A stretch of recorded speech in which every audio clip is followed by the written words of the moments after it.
In the 1920s, a neighborhood in the Upper West Side of New York and Manhattan Island became the cultural hub of African Americans. In the 1880s, this neighborhood was intended for upper-class white folks, but because of the overdevelopment in the area, they refused to live there. Soon after, in the early 1900s, landlords became desperate, which resulted in middle-class families from Black Bohemia deciding to move.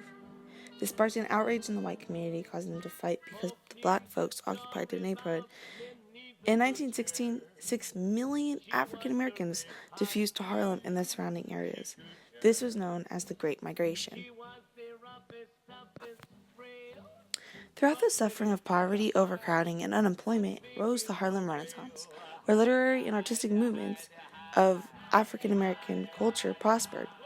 Majority of the literary works written were about the difficult conditions faced in the average African American's life.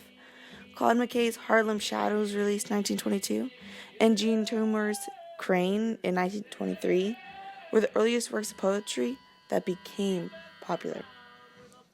These two poets were both inspirational and voiced opinions towards fellow African Americans to resist discrimination and prejudice people. Other famous works was the Weary Blues by Langston Hughes and The New Negro by Alan Locke.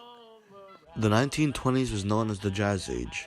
Musicians such as Louis Armstrong, Duke Ellington, and Sidney Bechet came to the forefront of pop culture. All of these famous musicians performed at the world-famous Cotton Club in Harlem. The Cotton Club was the biggest hotspot for jazz and black culture in New York. After the Great Migration, many African Americans migrated to Harlem, and they took their musical traditions with them. Because of the Prohibition, speakeasies were a common establishment throughout this decade. Speakeasies are where jazz music thrived. Amidst the booze, jazz musicians made history.